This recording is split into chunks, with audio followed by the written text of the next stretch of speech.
디스클로저 봤죠? 봤습니다. 디스클로저 봤고요. 이미 보신 분들도 있겠지만 그 평이 그렇게 좋지는 않은 것 같던데 평점도 뭐 그렇게 모르겠어요. 지금 어제 본 네이버 평점 한 5점대였나? 좀 스필버그한테 낚였다 뭐 이런. 저도 이제 개인적으로 외계인한 주제와 소재는 굉장히 좀 중요하게 보고 있는 주제고 굉장히 좀 오랫동안 기대를 했어요, 저도.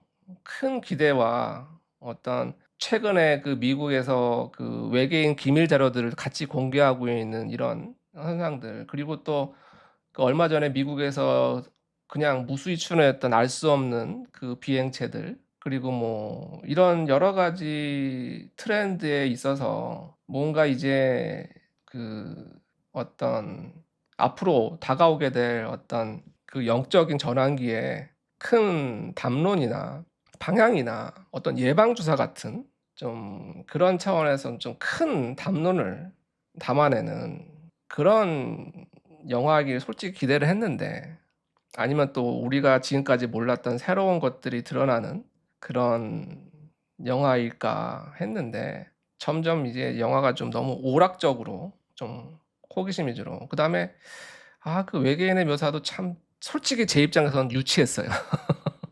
유치했어요. 그냥 좀 그랬어요. 실망을 좀 컸습니다. 실망이.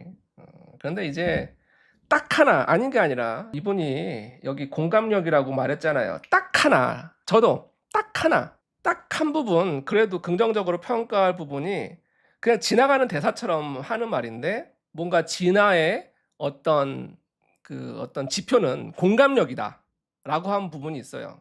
이걸 이제 대사로 전달이 되죠.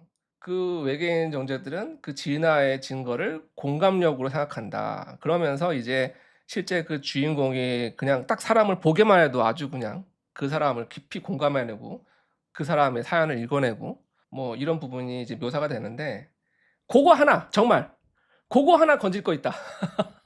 그거 하나. 그거 말고는 그냥 다 너무 오락적이고 묘사가 조금 그냥 좀 유치하고 좀 그랬어요. 솔직히 제 입장에선. 뭐 영화적인 측면에서는 재밌었을지 모르겠지만 제 입장에선. 그래서 아휴, 좀 실망이 좀 컸던. 음. 그래요? 그런 평이 있어요? 외계인들 영화 보면 빡칠 듯? 너무 와닿는 표현이네요. 너무 와닿는 표현이에요. 자, 그래서 그 무의식 공감력이 최면과 유사해 보입니다. 맞아요. 이거 하나는 내가 인정해요. 요거 하나. 요 포인트. 정말 다른 거 다 떠나서 요 포인트 하나. 이 공감력이 무엇인지, 이게 왜 중요한지, 이거를 언급했다는 거. 이걸 담아냈다는 거. 요거 하나. 정말. 요거 하나 빼고는 솔직히 말해서 좀 많이 실망했던. 저는 좀 이런 주제 의식이 좀 영화에 많이 담기길 바랬거든요. 우리의 어떤 의식 수준이나 관점이나 이런 것들을 뭔가 이렇게 좀 한 차원 더 업그레이드 시킬 수 있는 화두나 큰 담론을 던지는 뭔가, 아니면 앞으로 다가올 어떤 큰 변화의 어떤 예비를 시켜주는 예방주사 같은 그런 좀 해주는 영화이지 않을까 막연히 기대했는데 그런 건 없었는데, 그래서 이제 공감력에 대해서 말씀드리면 그래요. 이게 요거 하나 제가 의미 있게 두는 게 뭐냐면 이 진화의 어떤 지표는 공감력이다. 공감력이 높을수록 진화한 존재다. 이건 제가 적극 동의하고 정말 중요한 포인트다라고 제가 말씀드리고 싶은 게, 이 제가 앞서 말씀드린 어떤 이 영성이나 마음의 어떤 마음 공부의 핵심이 뭐죠? 사랑이다. 그리고 우리 모두는 하나이다. 이거라고 제가 누차 말씀드리잖아요. 이 하나라고 말씀드리는 배경은 뭐냐면 결국 내 입장에서만이 아니라 상대방의 입장에서 생각할 수 있는 역지사지를 할 수 있는, 이걸 또 뭐 심리학에서는 메타인지라고 부르기도 하고, 이걸 이제 쉽게 말해서 공감력이라고 하는 거예요. 공감력. 공감이라는 게 뭐예요? 상대방의 입장에서 느껴볼 수 있는, 공감해 본다는 게 그거잖아요. 상대방 입장에서도 느껴볼 수 있는 걸 우리 공감한다 그러잖아요. 상대방의 입장을 동의하지 않더라도 그 입장에 공감할 수 있는 것처럼 그 입장을 동의하지 못하더라도 그래 네가 그렇게 느낄 수는 있겠다. 우리는 이럴 때 우리 공감한다고 하잖아요. 이게 극대화되는 게 진화의 한 지표다. 이건 정말 제가 지극히 동의하는 부분이고, 정말 요거 하나 건질 거 있었다. 요거 하나. 최면도 그거예요. 제가 이제 많은 분들은 이 최면 자체에 대해서만 자꾸 묘사하는데 이 최면 속에 들어가게 되면 정말 극대화되는 능력이 있어요. 정말 극대화된 능력. 그게 바로 공감력이에요. 이거예요. 최면 속에 들어가면 사람들의 공감력이 극대화됩니다. 이게 어떻게 드러나냐면 내가 다른 사람의 입장에 대해서 보고 느끼고 이야기할 수 있게 돼요. 심지어 내가 너무나 증오하고 미워하고 싫어하던 사람의 입장에서도 절대 그 입장에 내가 대해서 생각하고 싶지 않았던 증오하고 미워하고 싫어하는 이런 사람의 입장에서도 느껴보고 공감하고 말해볼 수 있어요.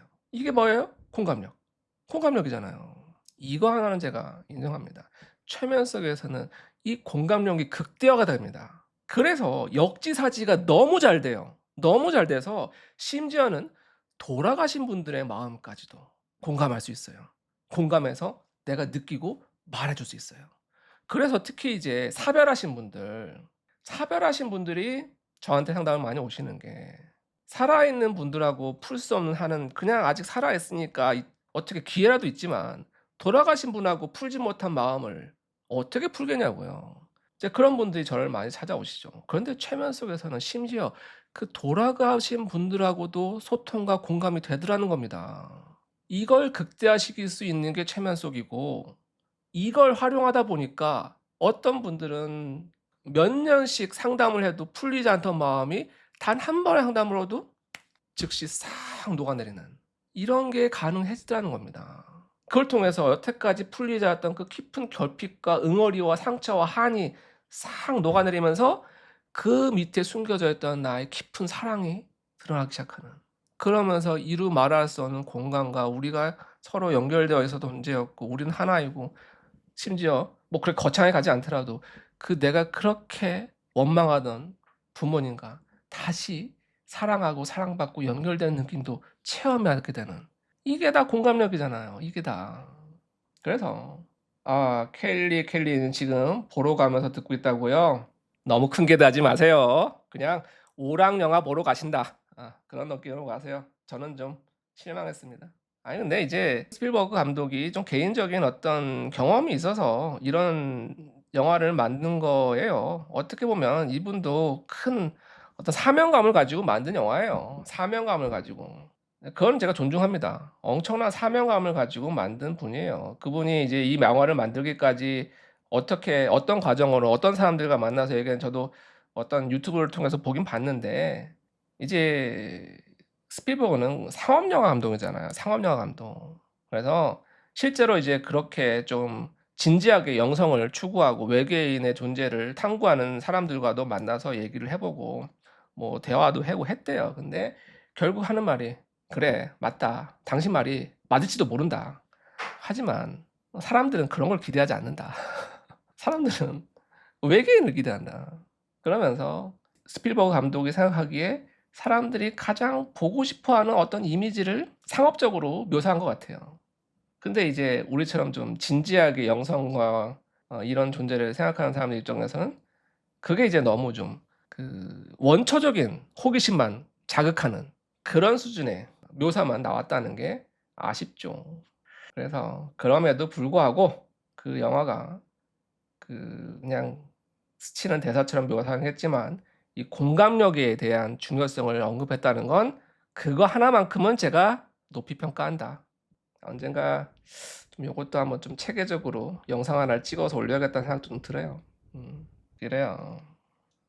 그냥 재미로 보세요. 그 영화는 재미로 보세요. 그것이 어떤 진정한 의미가 있는지는 우리 언제 한번 따로 날 잡고 한번 얘기해 봅시다. 저도 한번 얘기해 보고 싶은 주제예요.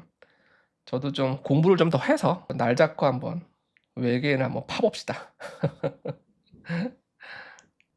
박미카님, 마음 공부 시작한 지 얼마 안 됐을 때는 다른 사람이 모르는 다양한 체험을 했다고 조금 오만한 마음이 생기더군요. 헌데 지금은 무언가 혼란스러워졌고 겉도는 느낌도 들어 의기소침해졌는데 공감해 보려고 노력해 보겠습니다. 다른 사람을 공감하려고 하지 마시고 본인의 마음을 더 깊이 들여다보세요. 가장 중요한 공감은 내 마음에 공감하는 것이고 내 마음을 진정으로 느끼고 사랑할 수 있어야 다른 사람의 마음도 느끼고 공감할 수 있는 겁니다. 지금 뭔가 혼란스럽고 겉도는 느낌이 든다는 것도 뭔가 아직 본인 안에 뭔가 있다는 거예요. 그 느낌을 좀 더 깊이 스스로가 스스로에게 공감해 보세요. 근데 이게 스스로가 스스로에게 공감하기 어렵잖아요. 그래서 너무나 좋은 도구가 뭐예요? 상처받은 내면화가 있다고 상상해 보는 거예요. 상처받은 내면 안에는 어떤 실체가 형상이 있는 존재라고 생각하지 마시고 그냥 감정이 표상된 거예요. 내 풀리지 않은 감정이. 그런데 내가 나를 공감하기가 어려우니까 누군가 대상이 필요하잖아요, 공감하기 위해선. 그래서 어린 시절의 나를 앞에 상상하시고 그 시절의 경험과 마음을 이렇게 앞에 아이가 있는 것처럼 상상하시고 그 내 어린 시절의 그 아이를 공감해 주는 거예요. 그런데 때로는 이것도 어렵다면 만약에 자녀가 있으신 분이라면 내 아이, 뭐 너무나 아끼는 강아지가 있는 분이라면 뭐 강아지와 상관없어요. 내가 너무나 아끼는 어떤 소중한 존재가 그 아주 순수한 아이의 모습으로 내 어린 시절에 있다고 생각해 보는 거예요. 많은 분들이 어린 시절의 나를 만나러 간다 그러면 잘 몰입을 못 해요. 그런데 내 가장 소중한 아이가 내 자리에 있다고 하면 갑자기 상황이 확 달라지죠. 그래서 그런 마음으로 한번 접근해 보시면 도움이 될 것입니다. 네, 송지훈 님. 그래요. 모든 것의 핵심은 나를 사랑하는 겁니다. 나를 공감하는 거고 있는 그대로 나를 느끼고 알아주는 거. 그게 시작입니다. 그래요. 다들 이런 신비 체험에 대한 집착이 있죠. 근데 제가 오늘 방송 처음에 말씀드렸지만 제가 그 보이지 않는 세계에 문을 여는 과학적이고 체계적인 방법을 발견한 것 같다. 제 상담이. 그러니까 이런 것들이 이렇게 끊임없이 이렇게 여러분들 앞에 공개될 수 있는 사례들이 생기는 거죠. 그 방법만 알면 어렵지 않은데. 그런데 그 방법의 핵심은 뭐다? 내 마음이에요. 내 마음. 내 마음에 풀리지 않은 마음이 막혀 있으면 그 문이 안 열려요. 근데 여기 막혀 있는 마음을 찾아서 풀고 정화를 하니까 그 문이 열리더라는 거예요. 물론 그거 자체가 예상된 목표는 아닌데 나는 단지 그분의 아픈 마음속에 있는 상처와 결핍과 그 핵심의 뿌리에 있는 상처받은 내면 아이를 만나서 그 아이를 위로해 줄 수 있는 자리만 마련해 줄 뿐이고 그것만 살짝 열어 줄 뿐인데 이제 이 열린 틈으로 어떤 분들은 더 멀리 더 깊이 더 지혜로운 것들을 만나고 보기 시작하더라는 거죠. 그 현상이 끊임없이 재현되고 있고 이걸 여러분들에게 공개하고 있고 그걸 통해서 수많은 보이지 않는 세계의 진실이 쏟아져 나오고 있잖아요. 이 신비 체험이라는 게 희소성 때문에 그런 건데 이렇게 또 체계화되기 시작하면 굳이 그런 거에 집착할 필요도 없다는 거를 알게 되죠. 자, 아무튼 오늘 너무 또 주말에 좀 잡담을 좀 하고 싶었는데 이렇게 또 저와의 잡담 상대가 되어 주셔서 너무 감사드리고요. 그리고 또 이렇게 또 제가 재밌게 이야기할 수 있는 질문들을 잘 던져 주셔서 너무 감사드리고요.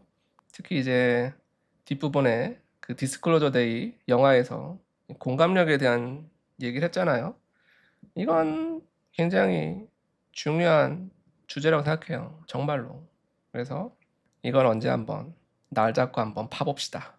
저도 좀 공부를 좀 더 해서 한번 올게요. 그날이 올 때까지 뭐 디스클로저 데이까지는 아니고 디스커션 데이라고 할까요? 토론하는 날. 외계인 토론하는 디스커션 데이 한번 만들어 볼까요? 자, 그럼 여기까지 마무리하겠고요. 주말 잘 보내시고요. 다음에 또 좋은 내용과 상담으로 사연으로 사례로 찾아뵙는 시간 되도록 하겠습니다. 그럼 지금까지 무의식연구소의 석정훈이었습니다. 감사합니다.